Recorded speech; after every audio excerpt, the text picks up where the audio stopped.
ये आकाशवाणी जयपुर अजमेर है। अब आप सुनेंगे विधानसभा में आज की कार्यवाही की समीक्षा। इसका आलेख तैयार किया है वरिष्ठ पत्रकार जोराराम ने और वाचन स्वर है शीला चावला का। विधानसभा में आज भारतीय जनता पार्टी के सदस्यों के विरोध और असहमति तथा पक्ष विपक्ष के सदस्यों के बीच मामूली नोकझोंक के बाद प्रवर समिति द्वारा प्रतिवेदित राजस्थान स्वास्थ्य का अधिकार विधेयक 2022 ध्वनिमत से पारित कर दिया गया। सदन में राजस्थान अधिवक्ता संरक्षण विधेयक 2023 भी लाया गया और इस पर चर्चा की गई। सदन में पारित स्वास्थ्य का अधिकार विधेयक से पहले इस पर चर्चा हुई, जिसका जवाब चिकित्सा मंत्री प्रसादी लाल मीणा ने दिया। इस दौरान श्री मीणा ने कहा कि इमरजेंसी में इलाज का खर्च सरकार उठाएगी और इसके लिए फंड बनाया जाएगा। इससे पहले विधेयक पर हुई चर्चा में भाग लेते हुए उपनेता प्रतिपक्ष राजेंद्र राठौड़ ने कहा कि इस विधेयक के तहत अनिवार्य इलाज में 50 बेड वाले अस्पतालों से नीचे के अस्पताल को शामिल नहीं किया जाना चाहिए। विधायक कालीचरण सराफ ने सोमवार को विरोध प्रदर्शन के दौरान चिकित्सकों पर लाठीचार्ज और महिलाओं के साथ दुर्व्यवहार के मामले की जांच की।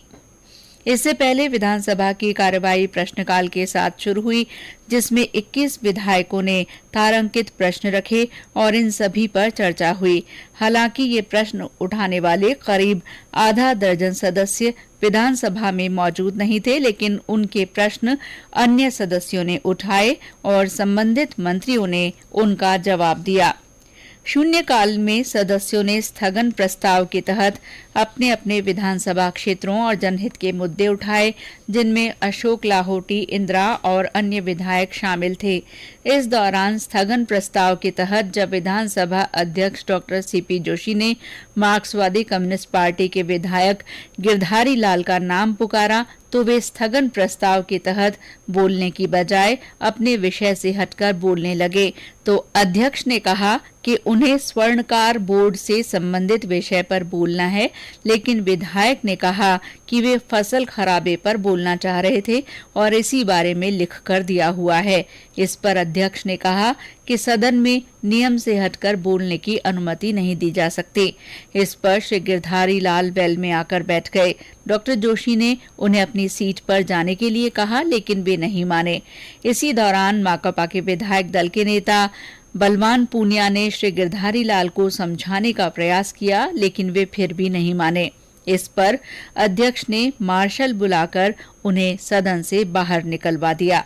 शून्यकाल में ही नियम 295 के तहत विधायक जोराराम कुमावत, अभिनेश महर्षि, प्रताप सिंह, चंद्रकांता मेघवाल, अविनाश, छगन सिंह, अमृतलाल मीणा, पब्बाराम, जब्बर सिंह सांखला, सुरेश मोदी, हमीर सिंह धायल, सुभाष पूनिया, संदीप शर्मा ने अपने अपने क्षेत्र और जनहित के मुद्दे उठाए।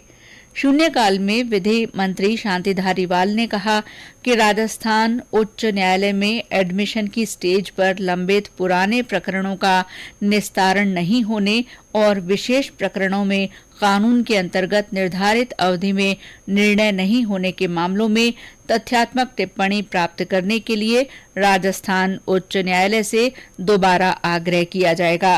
श्री धारीवाल विधायक संयम लोढ़ा द्वारा इस संबंध में लाए गए ध्यानाकर्षण प्रस्ताव का जवाब दे रहे थे। विधानसभा अध्यक्ष ने व्यवस्था देते हुए कहा कि प्रकरण में श्री लोढ़ा द्वारा उठाए गए विशेषाधिकार हनन प्रस्ताव की मांग पर वे अपना निर्णय सुरक्षित रखते हैं।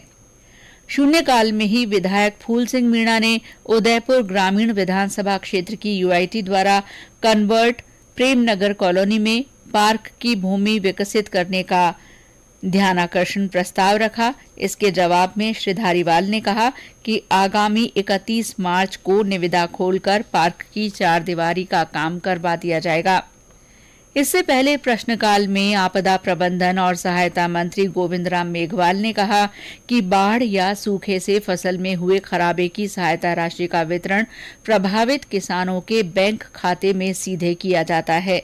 आपदा प्रबंधन और सहायता मंत्री प्रश्नकाल के दौरान सदस्य द्वारा इस संबंध में पूछे गए पूरक प्रश्नों का जवाब दे रहे थे। उन्होंने बताया कि किसानों के लिए फसलों में हुए खराबे की सूचना DMIS पोर्टल के माध्यम से दर्ज कराने की व्यवस्था है। उन्होंने बताया कि पटवारियों द्वारा किसानों से उनके बैंक खातों तथा आधार कार्ड की सूचना लेकर इसे पोर्टल पर अपलोड किया जाता है। जिला कलेक्टरों द्वारा इसके आधार पर प्रभावित किसानों की सूचना आपदा प्रबंधन और सहायता विभाग को दी जाती है। इसके आधार पर आपदा प्रबंधन और सहायता विभाग जिला कलेक्टरों को सहायता राशि का आवंटन करता है। प्रश्नकाल में ही विपणन राज्य मंत्री मुरारीलाल मीणा ने कहा कि राज्य सरकार द्वारा गत 3 बजट घोषणाओं में राज्य में 88 नवीन कृषि उपज मंडी स्थापित करने की घोषणा की गई थी। इनमें से 21 मंडियों का गठन कर इनका संचालन किया जा रहा है। बाकी मंडियों की स्थापना के लिए चरणबद्ध तरीके से काम किया जा रहा है। संसदीय कार्य मंत्री शांति धारीवाल ने वित्त मंत्री की ओर से विधानसभा में कहा कि केंद्र सरकार से प्राप्त राशि के व्यय को योजनावार चिन्हित किया जाना संभव नहीं है। श्री धारीवाल प्रश्नकाल में इस संबंध में सदस्यों द्वारा पूछे गए पूरक प्रश्नों का जवाब दे रहे थे। उन्होंने बताया कि वर्तमान में केंद्र से प्राप्त राशि में डिविजिबल पूल का 41% हिस्सा राज्यों को मिलता है।